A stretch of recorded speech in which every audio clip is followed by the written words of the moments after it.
It's important to understand that the most lucrative thing that can happen for the international bankers is war, for it forces the country to borrow even more money from the Federal Reserve Bank at interest. Woodrow Wilson's top advisor and mentor was Colonel Edward House, a man with intimate connections with the international bankers who wanted in the war. In a documented conversation between Colonel House, Wilson's advisor, and Sir Edward Grey, the Foreign Secretary of England, regarding how to get America into the war, Grey inquired, "What will Americans do if Germans sink an ocean liner with American passengers on board?" House responded, "I believe that a flame of indignation would sweep the United States, and that by itself would be sufficient to carry us into war." So, on May 7, 1915, on essentially the suggestion of Sir Edward Grey, a ship called the Lusitania was deliberately sent into German-controlled waters where German military vessels were known to be. And, as expected, German U-boats torpedoed the ship, exploding stored ammunition, killing 1,200 people. To further understand the deliberate nature of this setup, the German embassy actually put advertisements in the New York Times telling people that if they boarded the Lusitania, they did so at their own risk, as such a ship sailing from America to England through the war zone would be liable to destruction. In turn, and as anticipated, the sinking of the Lusitania caused a wave of anger among the American population, and America entered the war a short time after. The First World War caused 323,000 American deaths. J.D. Rockefeller made $200 million off of it. Not to mention the war cost about $30 billion for America, most of which was borrowed from the Federal Reserve Bank at interest, furthering the profits of the international bankers. World War II. On December 7, 1941, Japan attacked the American fleet at Pearl Harbor, triggering our entry into that war. President Franklin D. Roosevelt declared the attack was a day that will live in infamy. A day of infamy indeed, but not because of the alleged surprise attack on Pearl Harbor.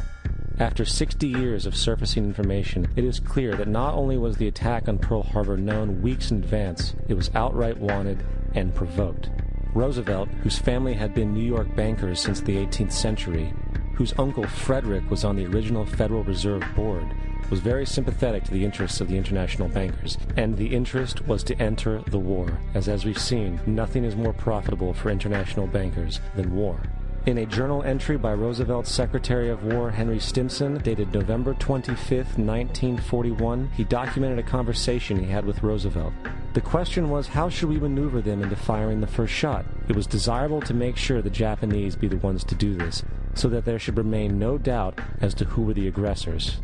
In the months leading up to the attack on Pearl Harbor, Roosevelt had done almost everything in his power to anger the Japanese, showing a posture of aggression. He halted all of Japan's imports of American petroleum. He froze all the Japanese assets in the United States. He made public loans to nationalist China and supplied military aid to the British, both enemies of Japan in the war, which, by the way, is completely in violation of international war rules. And on December 4th, 3 days before the attack, Australian intelligence told Roosevelt about a Japanese task force moving towards Pearl Harbor. Roosevelt ignored it. So, as hoped and allowed, on December 7th, 1941, Japan attacked Pearl Harbor, killing 2,400 soldiers. Before Pearl Harbor, 83% of the American public wanted nothing to do with the war. After Pearl Harbor, 1 million men volunteered for the war. It is important to note, Nazi Germany's war effort was largely supported by two organizations, one of which was called IG Farben. IG Farben produced 84% of Germany's explosives, and even the Zyklon B used in the concentration camps to kill millions. One of the unspoken partners of IG Farben was J.D. Rockefeller's Standard Oil Company in America. In fact, the German Air Force could not operate without a special additive patented by Rockefeller's Standard Oil.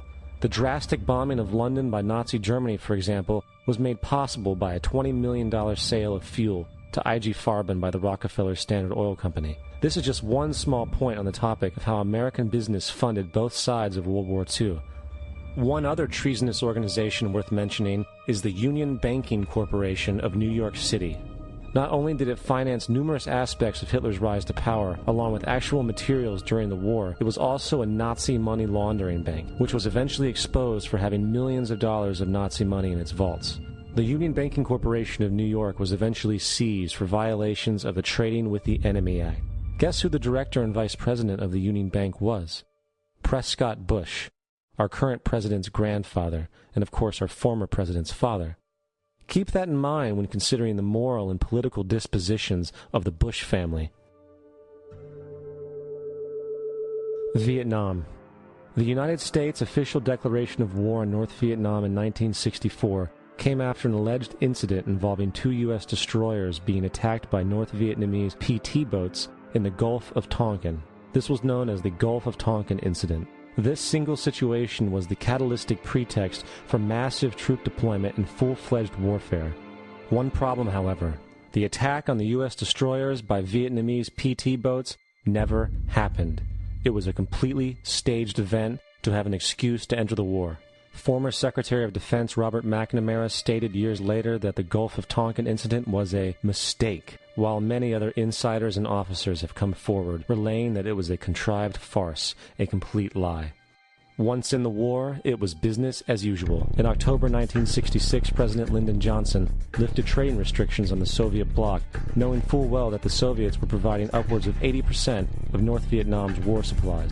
Consequently, Rockefeller interests financed factories in the Soviet Union, which the Soviets used to manufacture military equipment and send it to North Vietnam. However, the funding of both sides of this conflict was only one side of the coin. In 1985, Vietnam's rules of engagement were declassified. This detailed what American troops were and were not allowed to do in the war. It included absurdities like North Vietnamese anti-aircraft missile systems could not be bombed until they were known to be fully operational. No enemy could be pursued once they crossed the border of Laos or Cambodia. And most revealing of all, the most critical strategic targets were not allowed to be attacked unless initiated by high military officials. Apart from these imposed ludicrous limitations, North Vietnam was informed of these restrictions and therefore could base entire strategies around the limitations of the American forces. This is why the war went on so long. And the bottom line is this: the Vietnam War was never meant to be won, just sustained. This war for profit resulted in 58,000 American deaths and 3 million dead Vietnamese.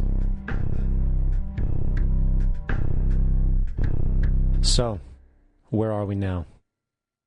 September 11th was the jumpstart for what is now an accelerated agenda by the ruthless elite. It was a staged war pretext no different than the sinking of the Lusitania, the provoking of Pearl Harbor, and the Gulf of Tonkin lie. In fact, if 9/11 wasn't a planned war pretext, it would be an exception to the rule. It has been used to launch 2 unprovoked illegal wars, one against Iraq and one against Afghanistan. However, 9/11 was a pretext for another war as well, the war against you. The Patriot Act, Homeland Security, the Military Tribunals Act, and other legislations are all completely and entirely designed to destroy your civil liberties and limit your ability to fight back against what is coming. Currently in the United States, unannounced to most brainwashed Americans, your home can be searched without a warrant, without you being home. You can in turn be arrested with no charges revealed to you, detained indefinitely with no access to a lawyer, and legally tortured, all under the suspicion that you might be a terrorist. If you need a painted picture of what is happening in this country, let's recognize how history repeats itself. In February 1933, Hitler staged a false flag attack, burning down his own German parliament building, the Reichstag, and blamed it on communist terrorists. In the next few weeks, he passed the Enabling Act, which completely eradicated the German Constitution, destroying people's liberties. He then led a series of preemptive wars, all justified to the German people as necessary to maintaining homeland security.